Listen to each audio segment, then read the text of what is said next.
You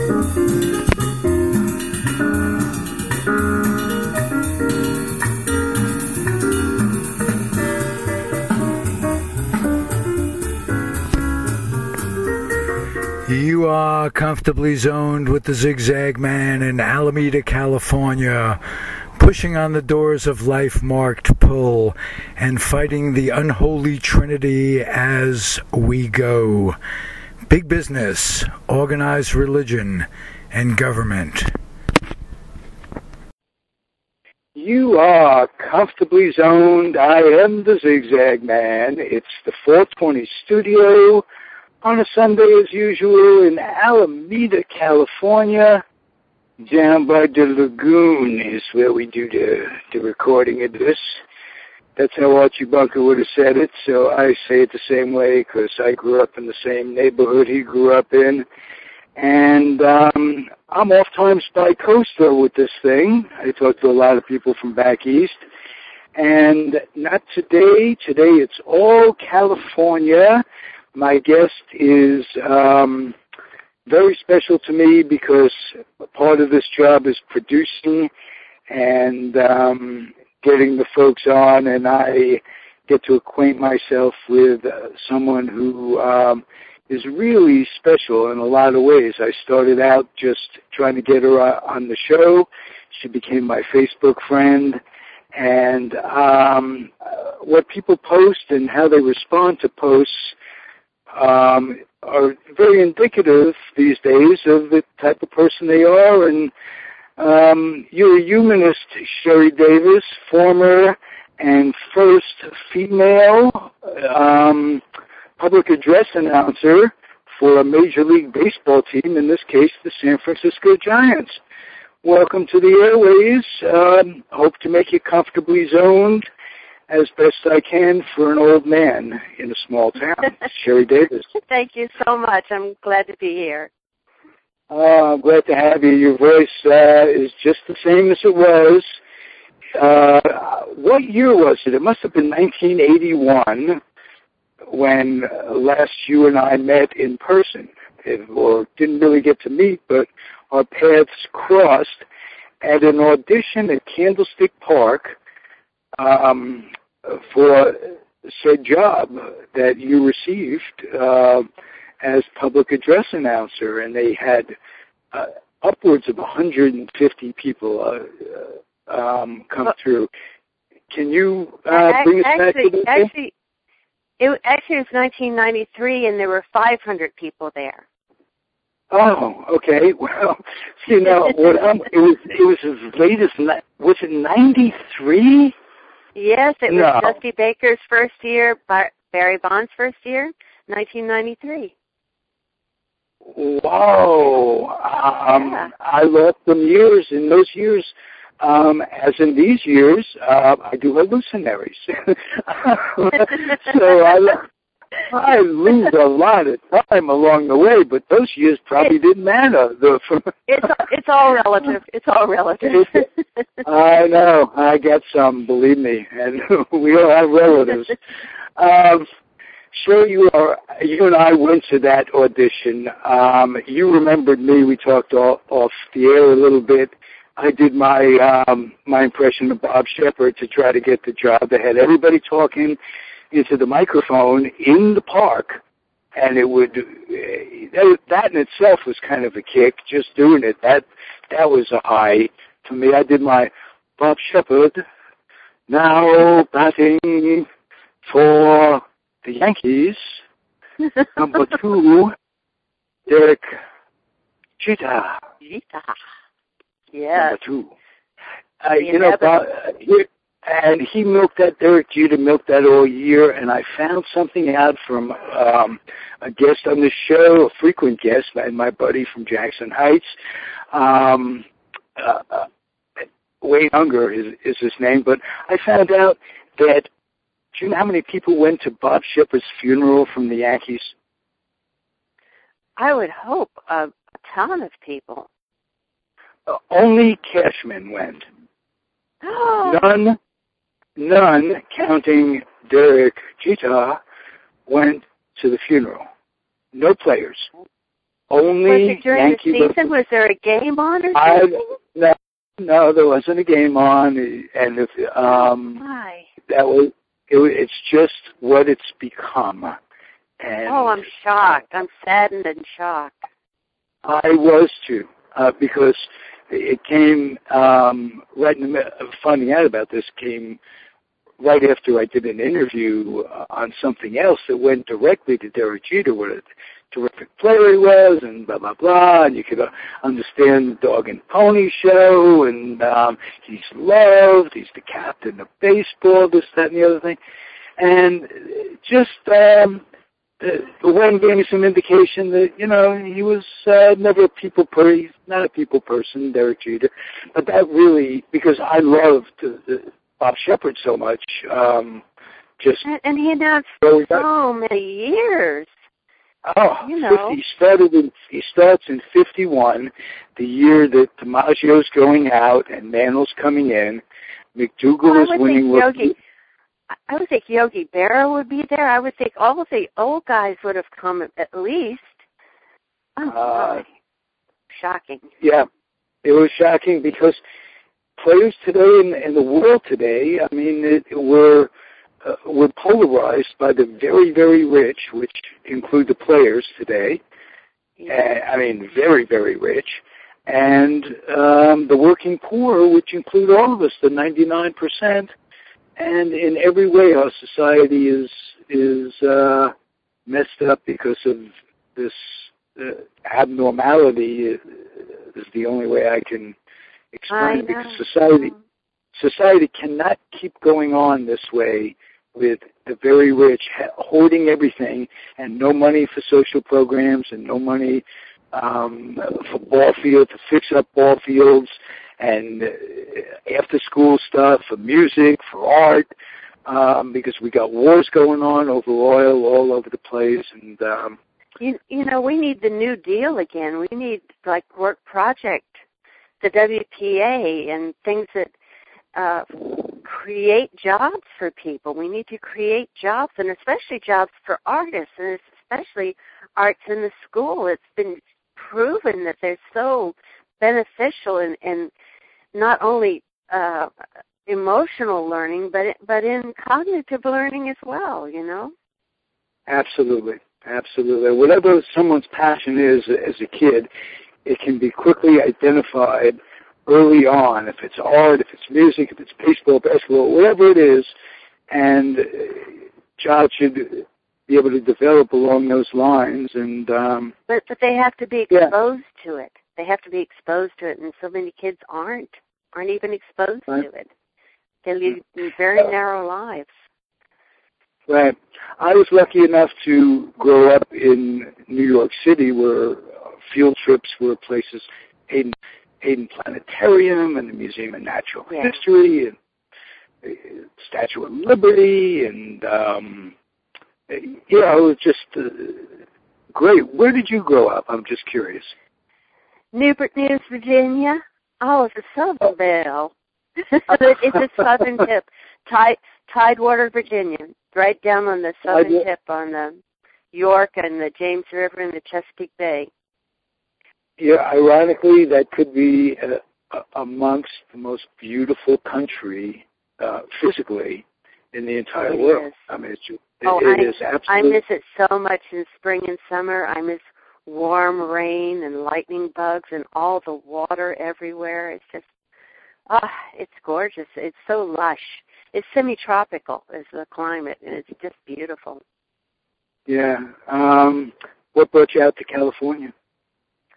Escaping Virginia. Not the climate, but I was in theater, and I had gone about as far as I could go there. So I came out, and I moved into a tree house in the Redwoods out in Ben Lomond, and I did children's theater, and then I did street theater, and then I did comedy, and then I did cabaret, and then we moved the troupe to San Francisco, and that's how I got up to San Francisco. It's the Screaming Meanies. We were a comedy improv troupe. That's how I came up to San Francisco. Would you give me a year to that? Because I was doing comedy in the mid to late 80s into the 90s. Well, this is the early 80s. Okay. 1980 is when we moved up, and we played, the other cafe and the boarding house and all those places. Did you play the Holy City Zoo at all? No, we didn't. I think we were a little too. There were 5 of us, so Holy City was, I think, more stand-up. I don't know. Right. We never did. I don't know why. Yeah. Okay. And so you've always been someone that expressed themselves through the arts.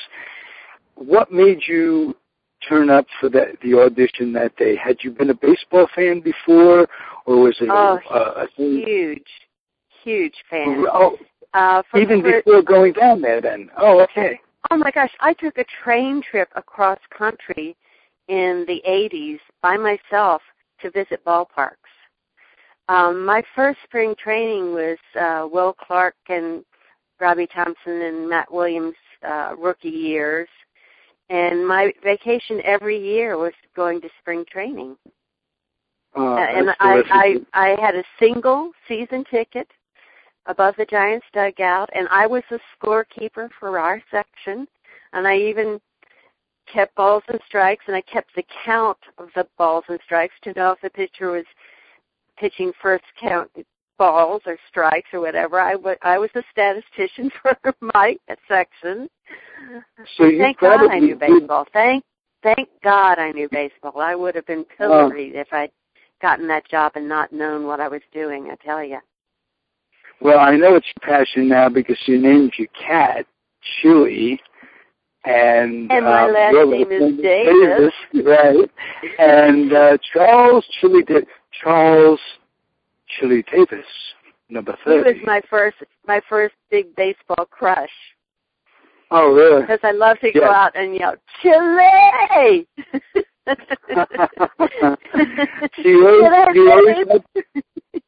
You always had the pipes for it, and that's important. Yeah. Tell me about... I had training. Go ahead. No, I was going to say, I want to hear about your training, but I also want to hear about a typical day in the life of a public address announcer, so I'll know what my ideal job that I didn't get would have been like, because it just sounds like a hoot. I mean, every day you are literally bringing these people up on introducing them and bringing them up, introducing them to the crowd. And if anybody out there has been in entertainment at all, you have to know the power of a master of ceremonies, or in your case, many, many more people at one time, the public address announcer. You have to tingle sometimes, I'm sure, when you remember the days of introducing, say, a Will Clark in a key situation, coming up with people on base, and you're bringing up the crowd. What's that like for you? Is that a kick in the ass? Oh, it was a true blessing. The whole job was a blessing. But yes, because the thing is, you have to walk a fine line, because you're not a cheerleader. People in the stands, especially the old Candlestick, they knew what was going on.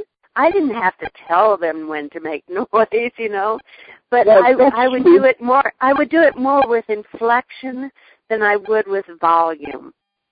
I would put more color. I would put more color into it and a little more power behind it. I'm not a big fan of the roller coaster voice, that kind of stuff. I tend more. Given my preference, I would be more Bob Shepard than the guy who used to do Kirby Bucket. Things like that drive me nuts. Yeah. So right. I tried to drive that middle line, and also with opposing players, I didn't want a huge distinction between the home player and the visiting player, because I respected all of the baseball players, and there were guys on other teams that I dearly love, like Andre Dawson and Tony Gwynn and people like that. And I was not about to disrespect them. So it's a fine line you have to draw. I would put more color in the names of the giants, but I would not put more emphasis, if that makes sense. I understand. Just put the inflection. Where did you learn to talk like a non-Southerner? Did you learn it back there, or did you learn it when you came out here? Oh, no. I went to college. In the first voice lesson, they went MANTANSAND. It was like Eliza Doolittle. It really was. They were saying man, and I was saying man, and they'd say can, and I would say can. You cringe so now when you go back to visit? Do you cringe at what you used to sound like when you hear people talk back there? Well, no, I kind of pick it up. I have to get over it when I come back. I pick up accents. When I visited Ireland, I just pick the accent. I pick up accents wherever I am and whomever I'm around. And I was on a tour, and a person turned to me and said, "I didn't know natives took this tour." My mother just rolled her eyes because I was speaking with an Irish brogue, don't you know? So no, I had to learn. I had to take a lot of voice lessons to learn, especially vowels and the correct pronunciations. And I was very meticulous about players' names. If there was any controversy at all, I would I would either go down on the field or call the players' clubhouse and get it from the horse's mouth. I was very, very meticulous about pronouncing it the way they wanted it pronounced. I have a funny story for you. Sure. You remember Tavares, the relief pitcher, the kind of crazy guy? Yes. He wanted it to be called Julian Tavares. And not Julian. Of course, not Julian. He said Julian sounds like a girl, and he wanted an American. So I do what the players tell me, not what anybody else does. So I was getting all this hate mail from Hispanics saying, "It's Julian, you idiot." And Ted Robinson and John Miller kept calling him Julian. So I talked to Ted, and I said, "Ted, he wants to be called Julian." He said, "Oh, I'll look into it." Months go by, they're still saying Julian. And I run into Ted again. I said, "Ted, why are you still calling him Julian?" He said, "Well, John and I discussed it, and we decided he's wrong." So for once, I had a snappy comeback. Usually you think of these, minutes later. I said, "Oh, well, I guess now you're going to start pronouncing Bill Miller or Bill Mueller, huh?" Oh, good point. But they never called him Julian, and I kept getting hate mail for it. But my obligation is to the player, So. And was there ever a time you didn't have a good day at work for one reason or another? I mean, not just this indicative of the score. Was there something about? Did you? I guess what I'm trying to say. Did you take a lot of heat at the beginning, being the first female? Oh, before I even got on the mic on KNBR, I heard more than once someone saying, "I go to the ballpark to get away from women," and everybody laughed. Now, if you said I went to the ballpark, I'm going to the golf course to get away from and include any minority there, you'd be thrown off the air, right? Right. That's absolutely but no, right. Everybody just laughed and laughed, and there were so many. I know people say this, but until you experience it, you don't realize how devastating it is. There's so many lies that get perpetrated through talk radio. One of the things is that I announce batters before the umpire signaled me. And that happened once, my second game, and it never, ever, ever, ever happened again. I would even wait until a pitch was thrown and the player either swung or it was called a strike or ball before I would announce if the umpire did not signal me. But to that day, I still have that reputation. You know, and it's really, it's kind of hard. And well, you mentioned KNBR, and KNBR has a symbiotic relationship with the Giants. As a matter of fact, they own part, or at least they did at one time, own a part of the team itself. And there's something about the power of talk radio in San Francisco. I mean, they're the only game in town, basically. The A's have an FM station, and it doesn't have very much juice. And it's a giant, Northern California is a giant territory for one reason or another. Maybe it's because they were there first. Maybe it's because, I don't know. But well, they came out first, and, you know, maybe they just won the hearts of the whole area then. What is it about that talk radio station that they were getting wrong in it all? You know what I'm saying? When you were going through the breakthrough period, what were they doing that they probably today they would have done differently, given a more different times that we live in? Let's put it that way. Well, a lot of them were very patronizing to me. A lot of them simply did not like me, did not like the idea of me being there. One of the nicest people to me, of all people, was Pete Franklin. He was delightful. May rest in peace. Yeah, he was from Cleveland, and he was delightful to me. But a lot, you never knew. Some people that you expected to support you didn't, and some people that you didn't expect did. I was on the Pete Rose show, and I thought, oh dear God, you know, I always thought of him as rough and tumble because he played so hard. So I took the bull by the horns and I said, well, Pete, I know you're a hard-nosed player. What do you think about a woman in the booth? And she said, I played in Japan. I have no problem with it. All the announcers in Japan are women. And he was delightful to me.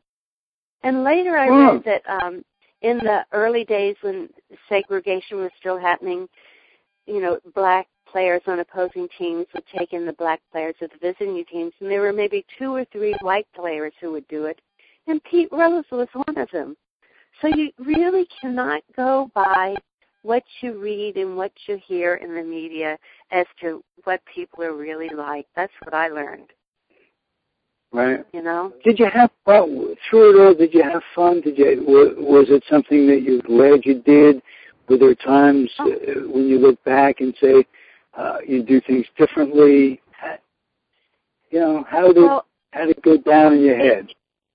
It was a double-edged sword. One of my first interviews was with a radio station in Toronto, and I said, and he had happened to be the announcer for the Blue Jays for a while. I said, do you have any advice for me? And he says, yeah, you're going to make mistakes. And I thought, well, what kind of advice is that? And that's the best advice I got.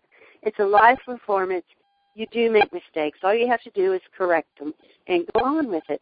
But every time I made a mistake, it was a major deal, and I really felt like jumping off the bridge because everybody was looking for mistakes from me.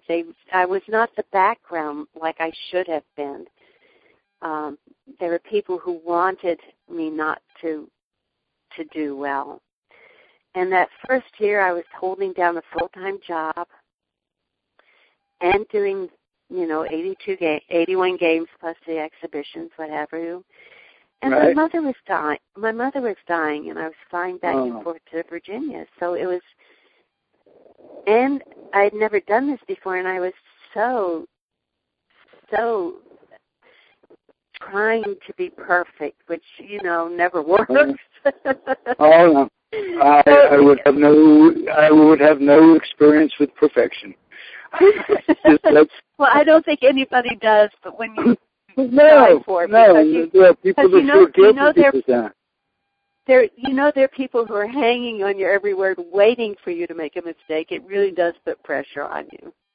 So, absolutely, I can appreciate but that. I got to go to the ballpark early, when nobody was there, and the guys were there, just being young boys down there playing, and it was wonderful, and I got to meet the players, and 99% of the players were just sweet young boys. I mean, they were very, very sweet to me and very nice.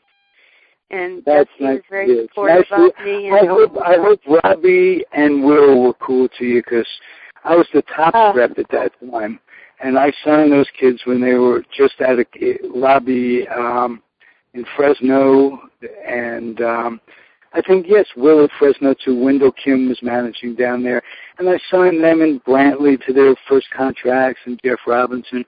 I'm glad they turned out that these were nice guys, because Will Clark gave me no end of grief, which was good. He included me as part of the baseball family. Right. I went on a road trip, and I was at Pittsburgh, and they had me announce a seventh inning stretch. And Will, as you know, was aware of everything that went on in the ballpark. He knew, he was just super sensitive to everything. So I got on the microphone, and he popped out of the dugout, and he got that Nuschler face on him, and he kind of waved at me like, to get out of the booth, get out of the booth. So I got in the elevator going back home, back to the hotel, and I said to him, if you ever do that to me, I'm singing that damn song. And he says, oh, no, you wouldn't do that. And he was great. And Rod, when he went to the Boston Red Sox, I managed to get a field pass because Darren Lewis was there, and Ellis Burks, and guys that I just loved. And I saw both of them, and they were very nice to me and all. But Rod comes over and gives me a big old bear hug. He was just, it's my theory. I don't know that there's any scientific proof, but the guys who get caught up in addiction are not the egotistical guys. I think they're the guys who have a hard time with success and who have a hard time with the pressure and who are overly sensitive. They're not mean guys. They're not mean-spirited.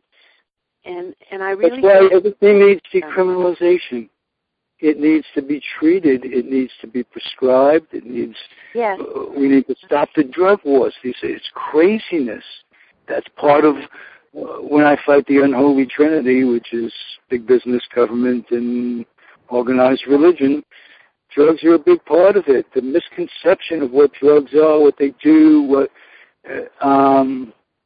I don't know what people are fighting anymore. Give into it, for Christ's sake, and just decriminalize it and make room in the prisons for the people who need to be there, and put some money into the kids so they won't become drug addicted. I know, and there you go. And Lord knows, marijuana is not a performance-enhancing drug. No, but ironically, when the chief, Robert Parrish, was caught with 2 pounds of marijuana playing basketball, they went to the record book and they found out that Robert Parrish played more minutes as a center, ran up and down that court more times than anybody in the history of basketball, and he was doing it into his late 30s, and he got high all the time. So it's not a performance-enhancing drug while you're doing it, but in the times you're not doing it, where you got to keep your head in a position for the times you are doing it, it's an enhancer. And it also helps with aches and pains. There's studies now with the oils and shrinking tumors. I got into it years and years ago. With Alzheimer's, with anxiety, with Alzheimer's patients, it is medicinal. It is medicinal.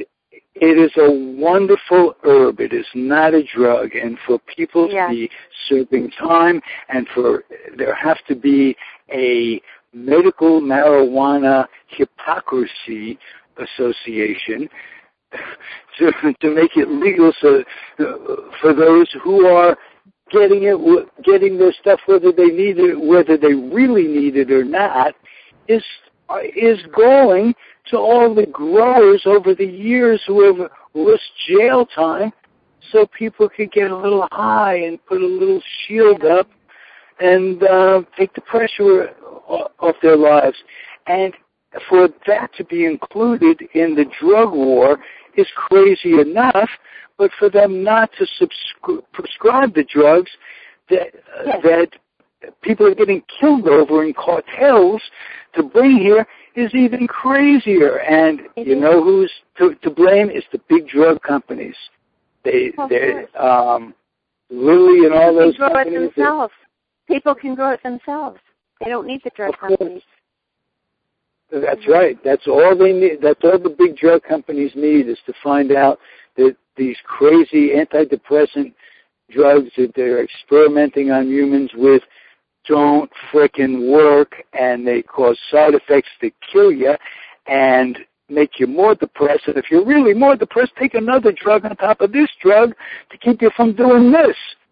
It's crazy. Well, you know, they had a survey of police officers, and they said, which would you rather deal with, a drunken person or a person stoned on marijuana? And they said, oh, marijuana any day.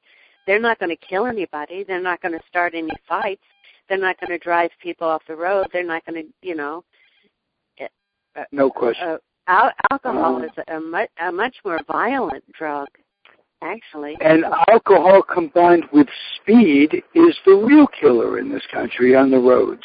And a lot of that is because big truckers, are messing with the restrictions and being on the road more. Well, and that's another part of the economy. They're driven.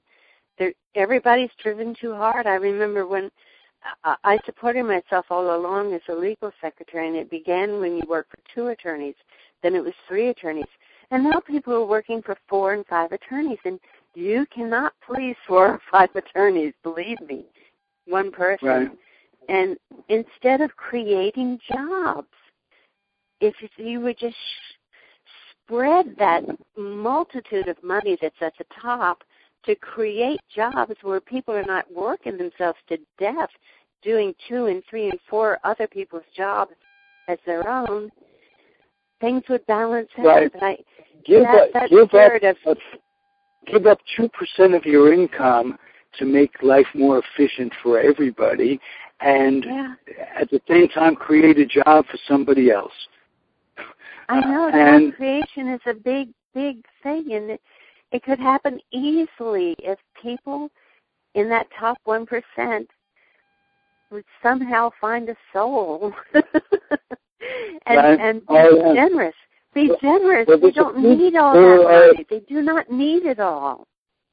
There are a few of them that have it. There are folks that are very, very magnanimous and give back. So it isn't everybody. And they're trying to spread that too, and I really applaud them for that. They're trying to make that the culture of the privilege of being rich, but I don't know that they're being very successful at it. Well, the reason they're not being successful, like you delve into that a little bit, is you could take Gates as an example, who sets up these organizations. He's the one that gets to decide who gets the money. And I'd rather, which is cool, he's getting a tax write-off, he's given, but he shouldn't be the determining factor of where the money goes. The money needs to reach folks that he doesn't even know exist because of the pedestal. I know, a lot of his is being spent in foreign countries, like malaria, but since I've had malaria myself, I can't really diss that part of it. But so much needs to be done here, I didn't know you had malaria. I know you had a bad wheel, Your knee was bad for a while. Is it getting better? Oh, I have 2 knee replacements. I crushed my wrist recently, sliding down a ravine at a meditation retreat. Retreat. Wow. What kind of karma is that? That's kind of bad karma, I think. But I was in Bali in 1979, back in a backroads village where there was no running water, no telephones, studying dance and living in a village community. And oh my gosh, there is another way to live. There is really another way to live. The village. How did you ever get on the plane to come back? Is what I'd like to know. My visa and my money ran out, but I sat in that airport and cried like a baby. I did not want to leave. It was heaven on earth at that time, and it was an agrarian society. Now it's a tourist society, and I worry about it. But the people are still just as lovely as they can be, and the country is beautiful.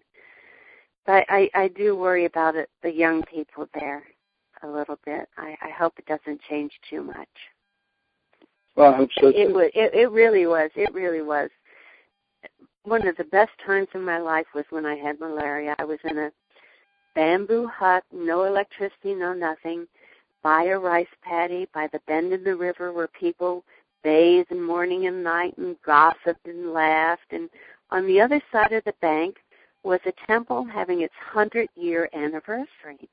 And so every night for a week, I went to sleep to gamelan music, which is the chimes and the bells, and it would play all night long, and I would wake up to it. It was heaven, and I was semi-delirious, but these were actual events. I wasn't imagining them. But it was just the most beautiful experience of my life.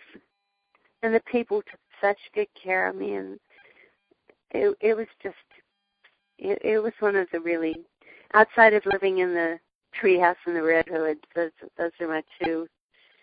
A treehouse in the redwoods. Well, Reagan would have said if you saw one redwood, you've seen them all. You've seen them all, yeah, I know.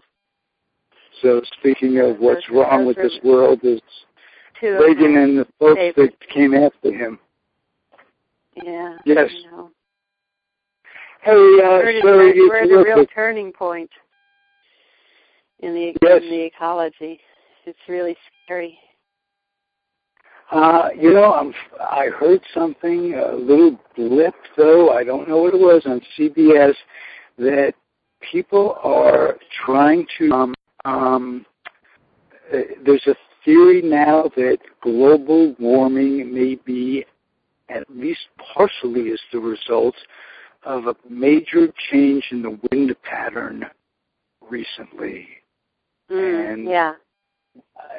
I don't know if this is some scientist paid for by Monsanto,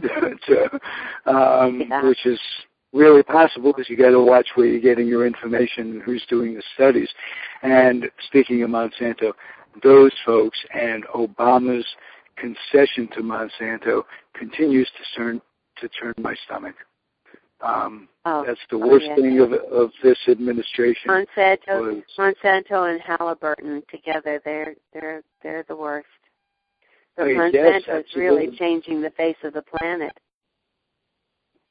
Yeah, right. In muted seeds, and it's just becoming nuts. And these are the same people that are using the same pesticides on cotton instead of having hemp. Because you use you need that poison on the boll weevil that doesn't bother with hemp. So it's very heavy poison, and also it depletes the soil, whereas hemp does not deplete the soil. Yeah. Wow, Sherry. Makes no sense. You're amazing. You're absolutely true. And they don't give it the 2-year turnover because they're greedy. So they're producing less and less, and absolutely, that would do it. And if you want to talk about the timber industry, speaking of the redwoods, you can build your house with hemp, literally, and not have to cut down trees. You can have pulp of hemp. You can have paper of hemp. Absolutely. And it replaces alcohol, or it doesn't necessarily replace alcohol. And you can grow hemp that does not have any THC involved in it. I mean, it's a plant. It's with no psychedelic properties. It's a sister product of. But it's tainted by the other. Oh, it's crazy. The lobbyists right now. The lobbyists are going. That Tyko and Davis, they're talking stuff we don't like to hear. Oh, we're going to be on some list. Oh, I'm probably on plenty of lists already. Oh, lists, for Christ's sake. I will tell you the story. I'm in Alameda. We talked on the internet before, and I was at Starbucks writing my thing, and this Harley guy, about 45, comes up to me, and he goes, "You're Zig, aren't you?" And I go, "Yeah."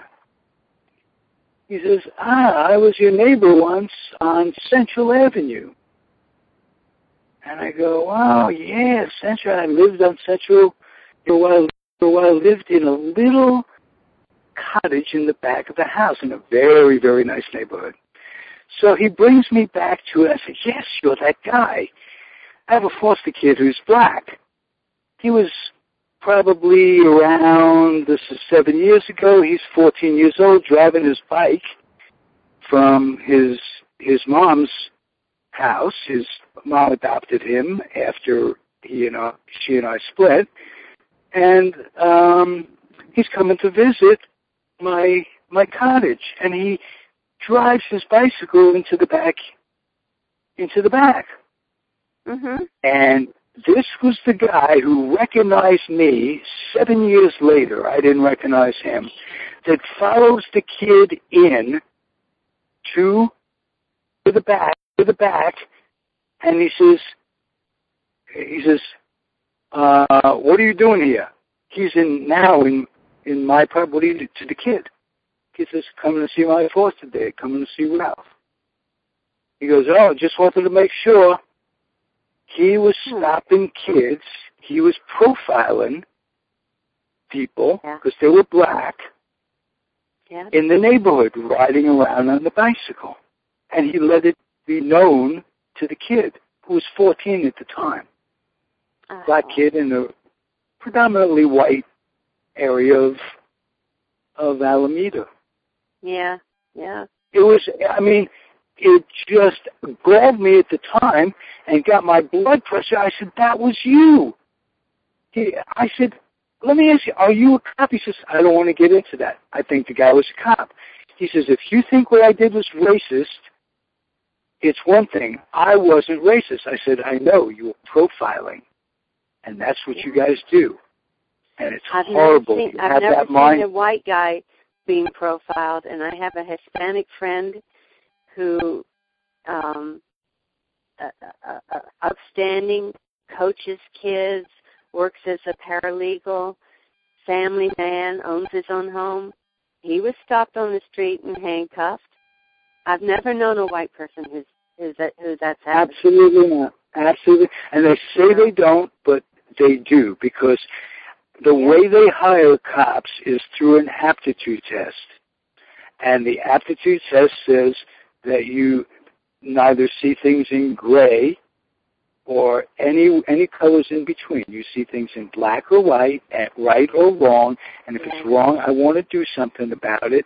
And that kind of a mindset, that kind of a personality sees things one way or the other.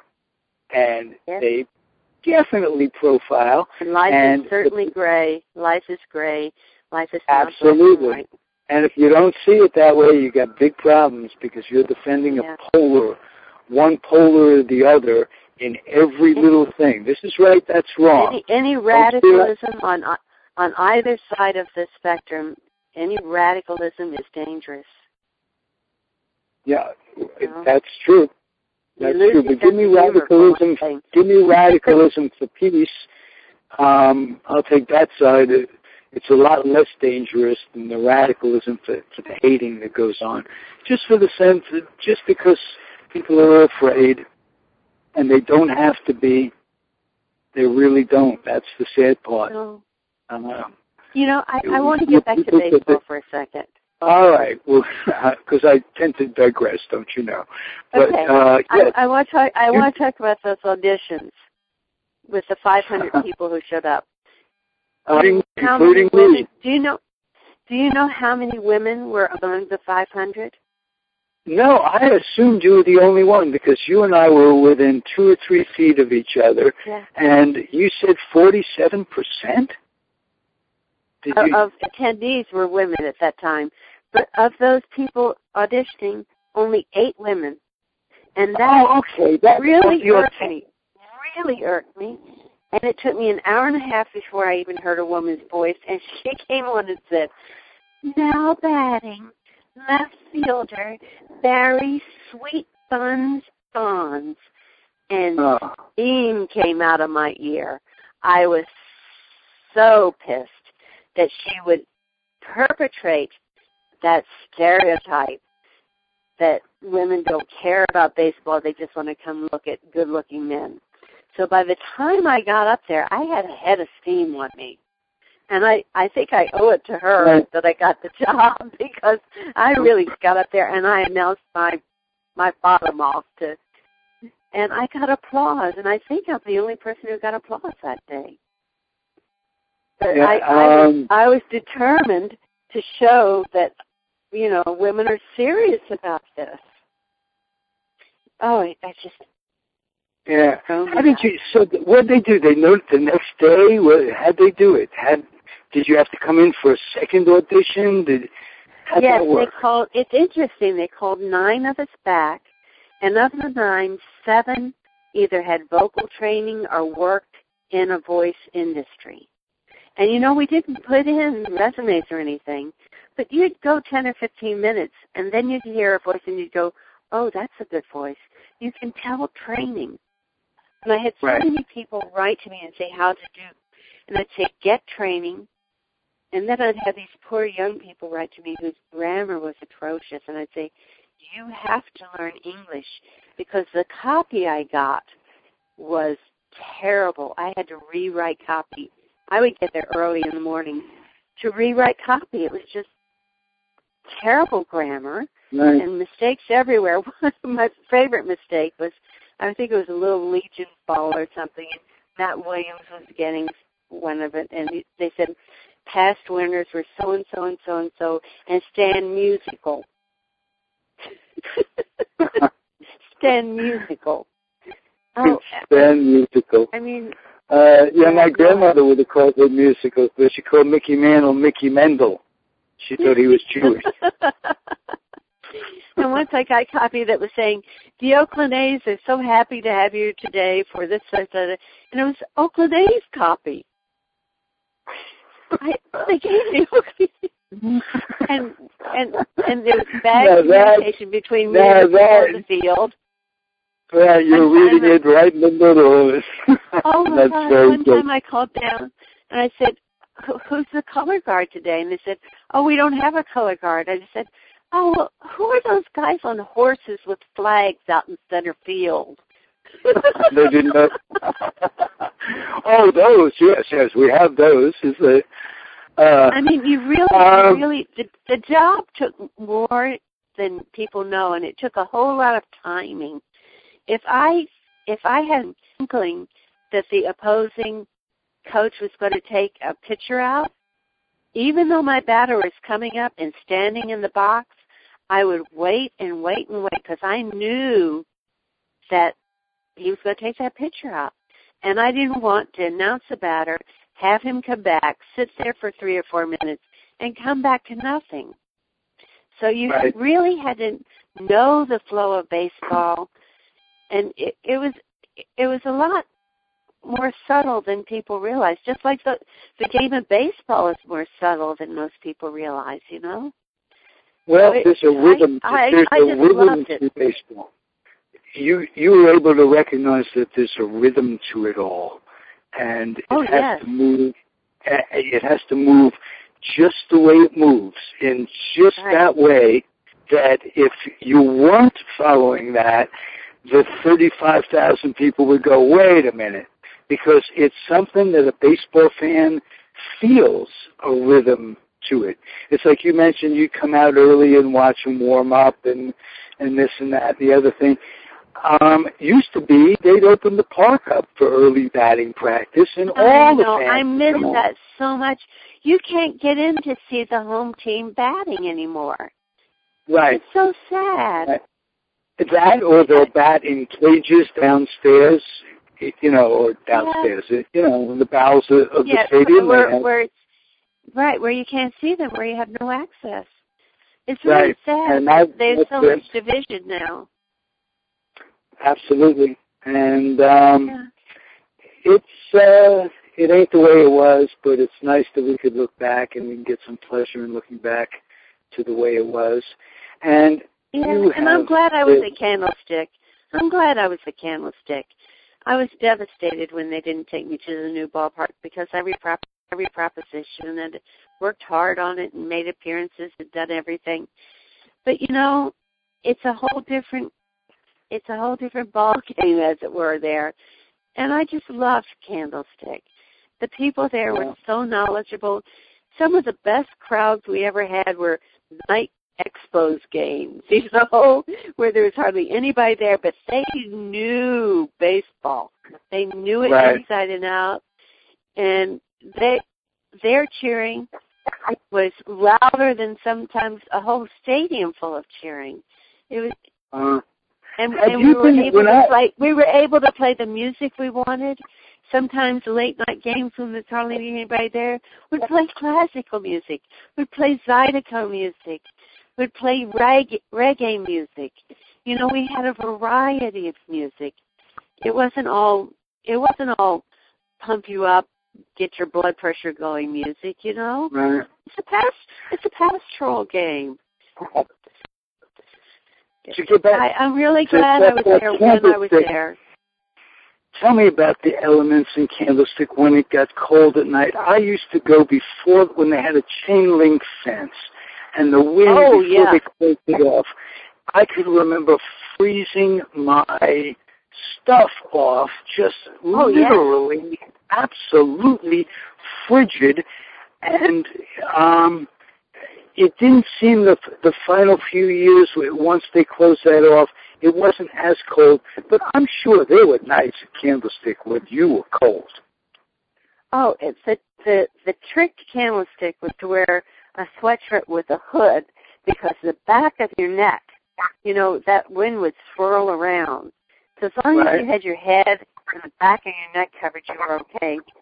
And in the booth, I always wanted the window at least partially open because I needed not only to see it through a window, I needed to feel the ball game. I needed to feel the people. And it was windy. I had to, everything was locked down. I'd bring rocks in and things to keep my papers down. And I would leave and they'd say, oh, you have a sunburn. I'd say, no, windburn. And the only time I ever lost a piece of copy, and it was the only copy there was, it was for a pregame celebration, and I'm watching it go wafting down onto the field, and Ron Wotus picks it up and puts it in his back pocket, and I go screaming out of the press box and running down to the field and say, Ron, give me that paper, I've got to have it. But it was a terrible feeling seeing that paper fly away. Ron Wotus started It was cold. Manager. He started with the Giants as an A manager in Everett, Washington. I'm surprised he's not a coach by now. I'm a manager by now. He's a very smart man. He's a very kind man. He's a very intelligent man. I'm surprised he hasn't been considered for jobs. This might be the year because there's. I hope so. He's a very nice man. Yeah, and he's.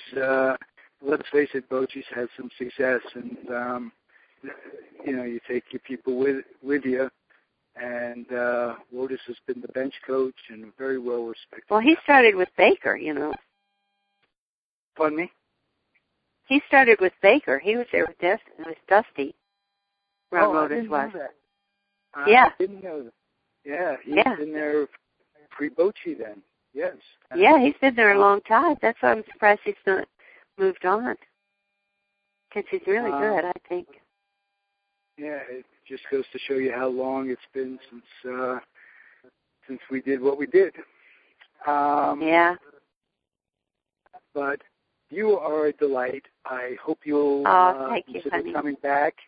And I hope it was fun for you, and because it damn sure was for me. And I will end the segment and implore you and all the listener out there, even if it's just one, it could be anyone, to keep your humor dry and your dreams wet, and keep your kids out of military recruiting stations of all kinds. Amen. And you will invest your child, and it is not good, because they will come back differently when and if they do. Yeah.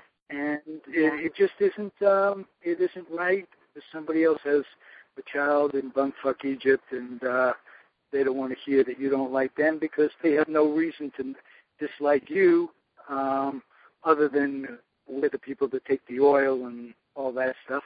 And finally, if you have a child and you're looking for child care, keep your kid off the laps of clerics wearing dresses. It just doesn't work out for a lot of folks. It's been in all the papers. No one seems to do anything about it. It goes on month after month after month after month, year after year, and it doesn't really matter to them. They frolic.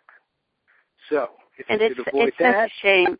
It's such a shame because there's so many really good men who are priests, but they're just tainted, and you don't know who to trust. And it's a horrible situation. Yes, it is, because it isn't just priests. You might say it's people from all walks of life. All walks of life. But this has warned us that even not that this Jew boy was going to leave a kid with anybody, let alone a priest, but it just brings it to light, and people continue not to listen.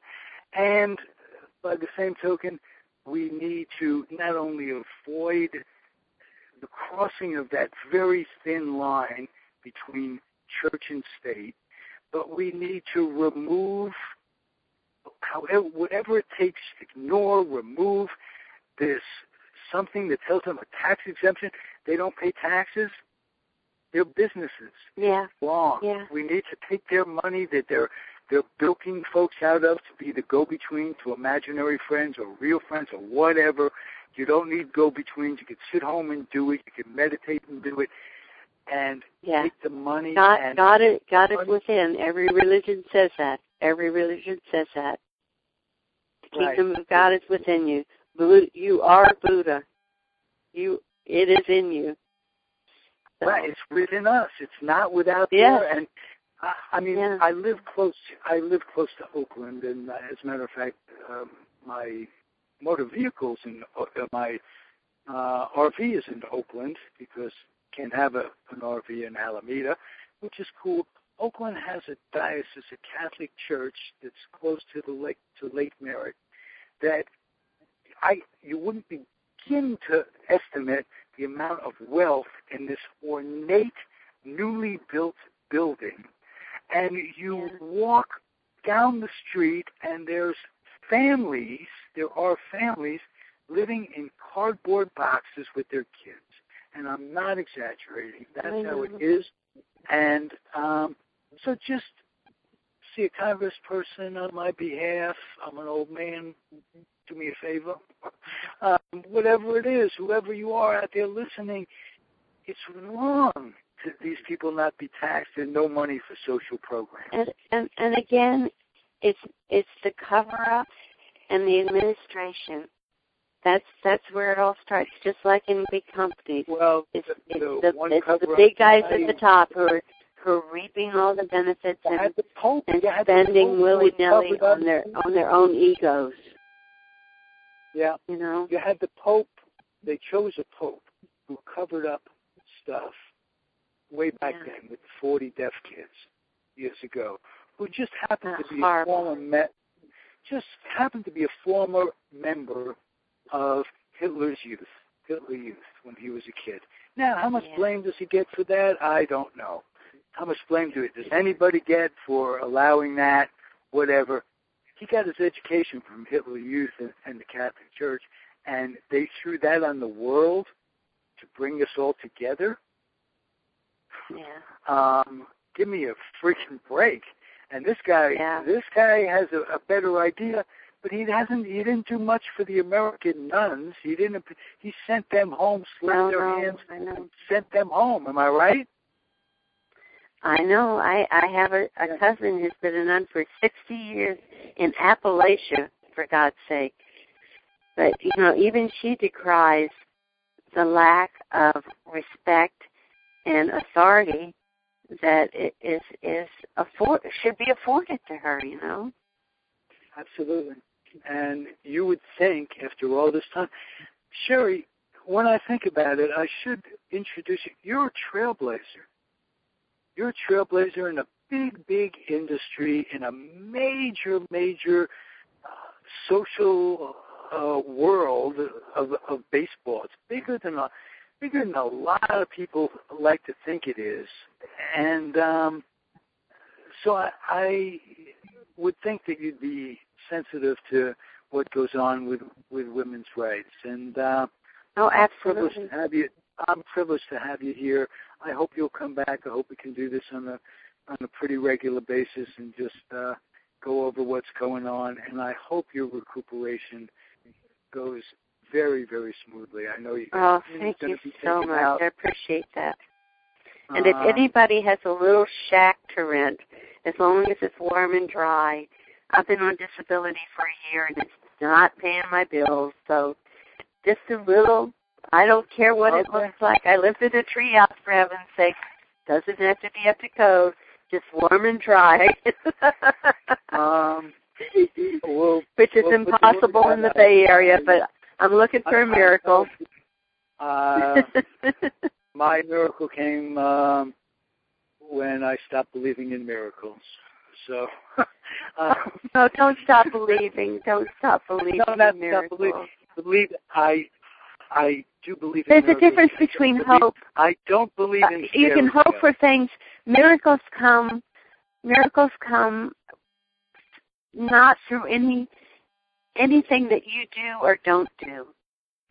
They're not dependent on your not eating chocolate or not drinking or not stealing or anything. Miracles, I truly believe that, like the Grateful Dead, I need a miracle every day.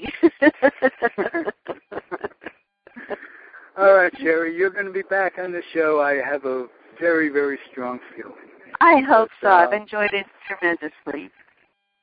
Because I was just going to say, if you enjoy it at any income of what I enjoy it as, I'm very articulate sometimes when it comes to this. So the last thing is to tell you and everybody, keep on keeping on, and we'll catch you next time, everybody. Peace out. Okay. Peace out.